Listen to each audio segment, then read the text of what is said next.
Alright, welcome back po sa ating panayam ng ngayong gabi, ang Kapatiran para sa Bayan. Ako po ang inyong lingkod, si Kuya Doc Joppy, kasama sina Attorney Sherwin Enriquez. Magandang gabi po. At Gerardo Sadsad, isa ring mana ng gol. Kapatiran para sa Bayan with Attorney Jerry Sadsad po. Isa ring mana ng gol. Opo. Baka makalimutan. Tayo po ay napapanood at mapapakinggan sa aming news website www.dwic882am.com at i-download ang DWIC app, DWIC 882 sa iOS at Android phone. Kuya Sherwin, take it away. Live rin tayo via DWIC 882 Facebook page and YouTube channel. Huwag kalimutang mag-follow, subscribe, like, share, and comment. Meron pa yata. Marami pa yan. Kay Jerry. Mukhang nawala eh. Oh. Mahirap basahin ang pinababasa sa akin. Matindi yan. Challenging. Habang hinihintay natin, batiin ko lang yung anak ko, si Shannon. Happy birthday, Shane. Kailan? Happy birthday. Dahil binati mo si Shane, babatiin ko din si Caleb Marcos, ang aking panganay ngayon, ng happy birthday sa iyo. Yes, Caleb Marcos, ang aking panganay. Happy birthday sa iyo. Wow. At saka siyempre, binabati ko, hindi naman birthday ito. Yung mga nanalong kandidato na kung saan ako yung election lawyer. Uy. At si Mayor-elect Fred Pujeda ng Nakar, General Nakar Quezon. Congratulations. Alagaan mo yung expedition ko dyan, ha? And then, pangalawa, may bilin, ha? Siyempre, binigay ko sa kanya para at least for his own protection. And secondly, si kuya natin ito, si Ed Prades. Uy. Mayor-elect Ed Prades. Pero Vice Mayor na siya, kaya nanalo siya. Ngayon, Mayor naman from Tinambak, Camarines Sur. Congratulations. Nice. Ayun. So, well, sa kasama pang palad, maraming natalo na hindi inaasahan. Ganun talaga. Better like next time, di ba? Better luck. Siyempre. Okay, so, since mga lawyers ang mga kasama mo, Kuya Joppy, si Kuya Joppy isang mambubunot. Mambubunot. Tayo manghuhugot tayo. Hugot ng client. Okay. So, lawyer din ito, Kuya Joppy. Yes, take it away to introduce our... Siyempre, introduce natin ng ating guest for tonight, ang spokesperson ng PIDEA, si Attorney Joseph Frederick Calulot. Magandang gabi po and welcome po sa ating segment ng Kapatiran para sa Bayan. Yes, spokesperson. Good evening. Good evening. Wala mong palakpakan dyan para sa tech room. Yes. Thank you very much. Magandang gabi mga kuyang. Kuya Joppy, Kuya Sherwin, sa Kuya Jerry. Yes, sir. Magandang gabi rin sa mga nakikinig at nanonood sa ating palatuntunan. So ngayong gabi, ang pag-uusapan natin ay tungkol sa Philippine Drug Enforcement Agency. PIDEA.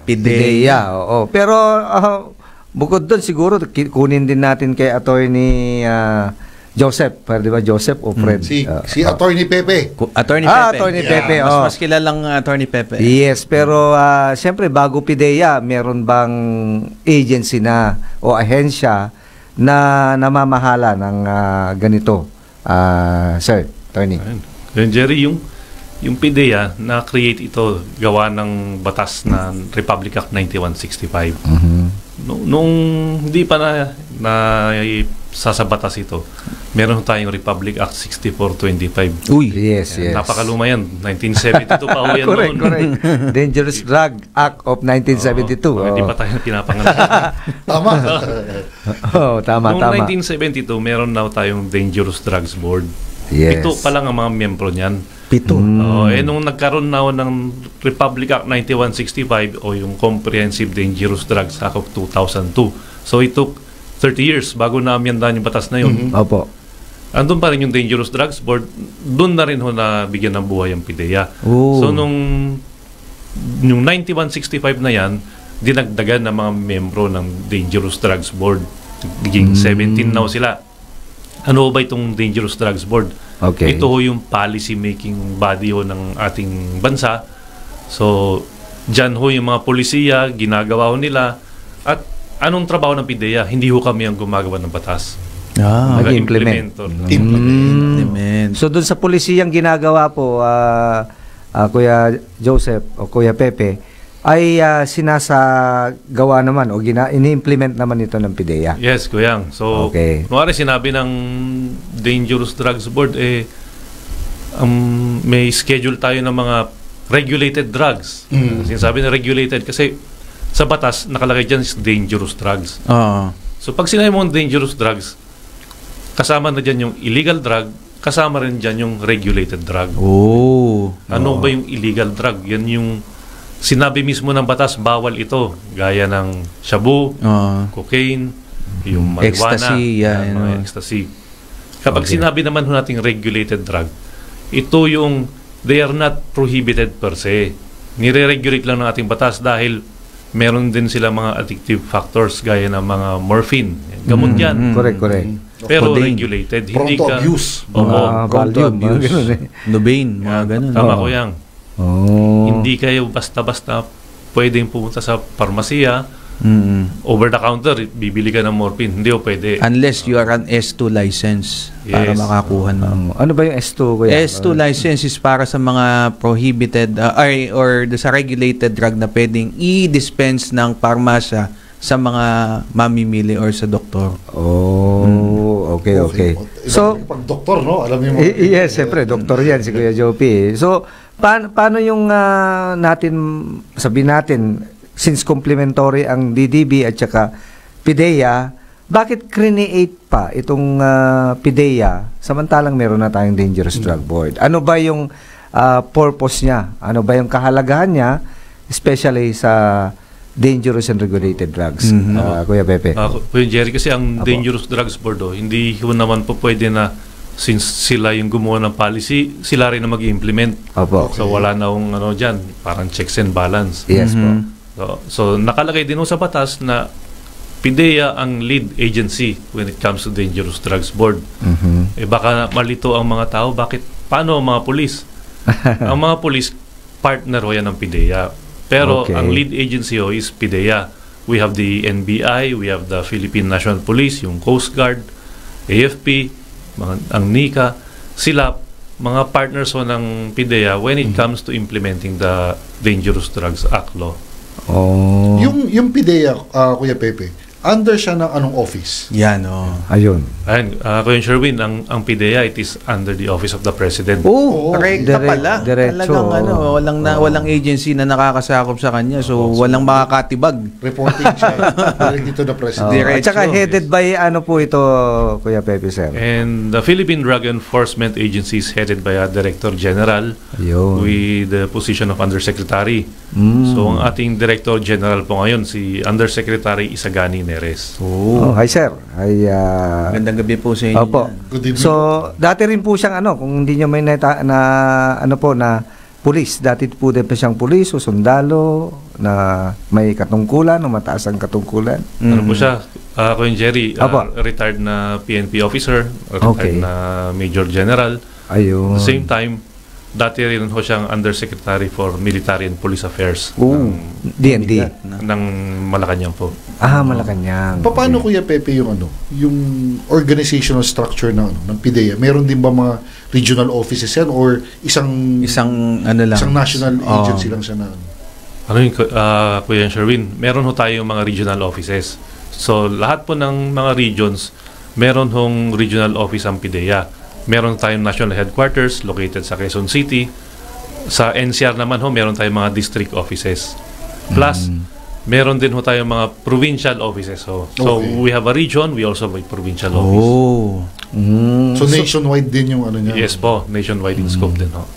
So ilang strong men and women ang sa lang po, tansya. Siyempre, hindi natin matatansya kung including sabihin na natin yung mga force multipliers o yung mga delegated personnel kung meron naman po, Kuya Pepe.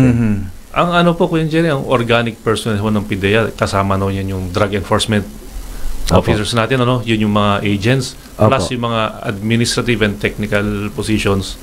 Malit lang nasa around 2,500 lang. Napakaliit. Kaya patuloy pa rin nung hiring natin ngayon. And at the same time, humihingi pa rin ho kami ng additional plantilla position. So, kasi hindi ho kami gaya ng PNP na kung tumataas yung population, yung sisabi ng quota. Iba ho sa PIDEA. Sa PIDEA plantilla base ho. So kailangan talaga ng sabihin natin yung parang yung mga, Positioning Classification Act ng yung sa batas para dumagdag yung mga complements o yung mga personnel. Kailangan maproban din ho ng DBM.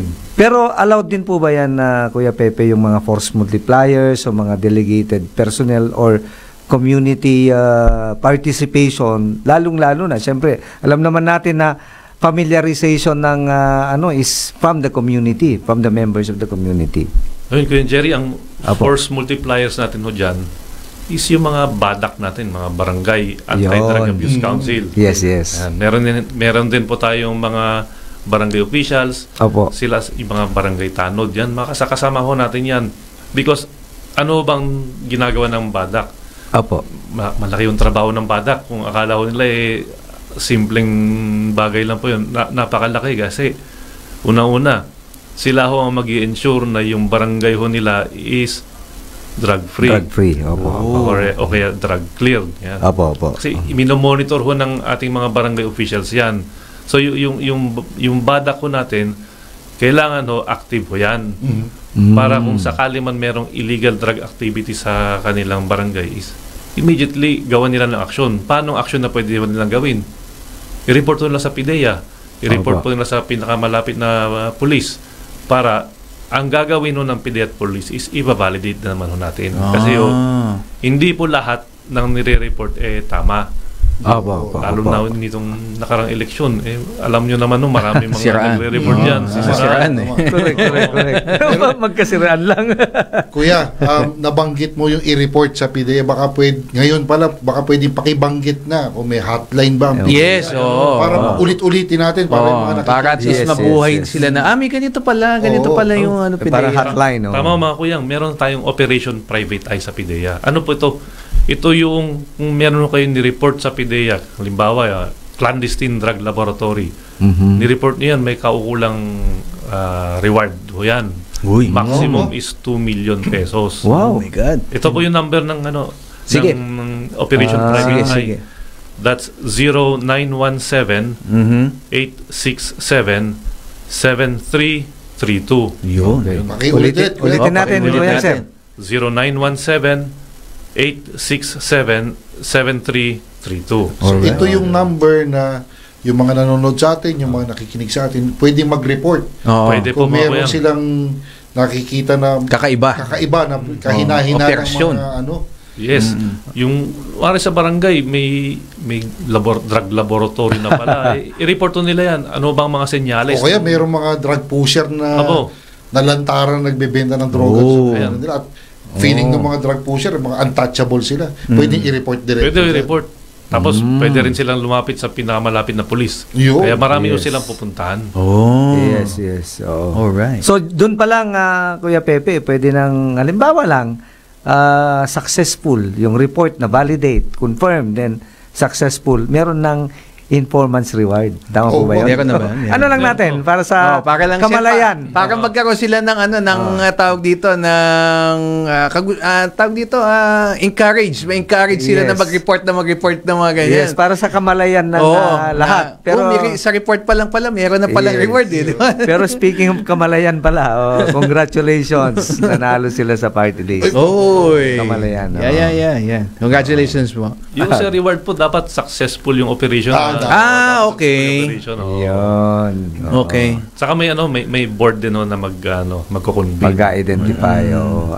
Ano yung mga criteria or besides from the fact na ni-report lang kasi syempre pag ni-report kailangan pang may validation. Ano po ba yung mga criteria in order for you to get that? Kasi palagi ko, interesado yung mga nakikinig sa atin ng ganyan. Lalo na yung mga sa norte, di ba? Yung mga big fish din sa norte. Sorry po, ha? Uy, may ganyan. Ayan, ano pa yung mga pwede ba lang i-report? Una-una, laboratorio. Ano ba mga senyales? Yung mga senyales sa mga drug laboratory, halimbawa na sa residential area yan. Opo. Marami mga exhaust. Tapos yung mga CCTV, napakarami. yung tao sa loob, bihira niyo makita. Labas-pasok. Minsan lalabas lang yan para manigarilyo. Hindi yan pwede manigarilyo sa loob, sasabog yun. Oh, okay. Or yung mga nagpupunta mga tao, mga 10 oras naman ng gabi. Sa labas naman ng bahay, napakaraming mga plastic containers, mga lalagyan ho ng mga chemical. Yan ho kasi mga niluluto sa loob. Tsaka Kuya Pepe, alam ko medyo mabaho din yun pagka lumalabas yung ano. Parang alcohol usok or yan. something. Kuya Jerry, Opo. Ano yun, masangsang yung amoy. Masangsang, ayun, parang ganun. Oo. Tapos ano pa pwede lang i-report? Mga marijuana plantation sites. Lalo yung mga malakihan, no? Pag meron ho kayong alam na marijuana plantation sites, lalo sa mga bulubundukin nyo dito sa ating bansa, i-report ho nyo yan. Nasabi mo yung North kanina, parang may tumama. Meron yata tumama sa norte. Norte, oo. May mga malakihang distribution ng shabu, may mga warehouse dyan. I-report ho nila kasi magpa-file kami. Pag na-validate po yan, we are going to file the petition in court para makakuha kami ng search warrant. Pasukin natin yan. Yes. So pagka naging successful, doon pala magkaka-reward. Yes, opo. Pero siyempre subject to a very strict criteria. Imagine, magkano yun, Kuya Pepe, yung reward? 2 million. 2 million, no? Isipin mo. May marami na rin nakakatanggap po. Galing. Siguro, Kuya Pepe, baka pwede ka mag-share ng isang success story lang na... Sige, tama. Para lang merong pero, ano pa rin, yung personality ng mga... Siyempre, hindi natin, itatago natin yun. Parang Kuya Sherwin, meron isa sa Cordilleras. Ayun. May isang residente roon na nagsumbong sa PIDEA na mayroong marijuana plantation doon sa area na yun. Okay. So, binalidate naman ho ng ating mga operatiba, bakit sa bundok, nakita, meron nga. So, they uprooted the marijuana plants there. Yes. Sinunog na on-site. At nasukat naman yung area, gano'ng kalaki. Saka na gumawa ng report, ito na yung value nung nasira doon. Okay. Ito yung area nung na-destroy ho natin marijuana plantation. Tapos, isasubmit na ho yan sa national headquarters for them to determine kung magkano yung value ng Okay. Sir, question lang po, Sir Pepe, dun sa sa mga nakukulimbat, no, mga nasasabat na mga drugs. Ito po bang mga, katulad po na nasabi nyo kanina sa kabundukan, on the spot, sinunog po yung mga marijuana. Yung mga nagbiyahero naman po na yung mga nasasabat, ano naman po ang ginagawa natin dun sa mga drogang yun? Ayun, halimbawa, shabu, Yes, sir. Naibiyahe yan, isang sasakyan. So, nagkaroon ng operation. Nahuli yung nagdadala, kinonfiscate yung dangerous drugs. Sabihin natin, nasa 30 kilos yung nakuha dyan. Okay. So, more or less, mga 30 bags. So, yan. Anong ginagawa po dyan? Ini-inventory yan on-site. So, we conduct the inventory on-site. Bakit kailangan po yan? Para yung ma-preserve po natin yung integrity ng evidence. Para kapag pinakita ko ito sa korte, alam ng judge ho na ito rin yung same na evidence na na-confiscate po doon sa tao. So na-inventaryo na po yan. Saan ho dinadala yan? Dinadala po yan sa laboratorio natin for chemical analysis. So doon na ginagawa yung sinasabi nilang quantitative and qualitative analysis. Ano po yun, Goyang? Ang ginagawa po dyan, tinitest kung shabu ba talaga yan. Tapos doon na rin ma-determine kung ilan yung volume nung nakuha. Kasi at the time nung na-confiscate ko yan, hindi pa natin pwede sabihin na 1 kilogram yan. Hindi pa pwede kasi hindi pa natitimbang. Hindi pa ako natitimbang. Sino hong pwede magbigay ng tamang timbang yan? Ang ating mga chemist lang po. Chemist lang. Okay. Actually, Kuya Jopi, siyempre as a former prosecutor. At nagpo-prosecute din na mga ganyan. Yung sinasabi ni Kuya Pepe is dapat strict compliance doon sa sinasabi natin Section 21 nung Republic Act 9165. Ito yung proseso kung paano kaya nga nagulat ako nung sinabi ni Kuya Pepe na yung nakita nilang plantation sinunog agad.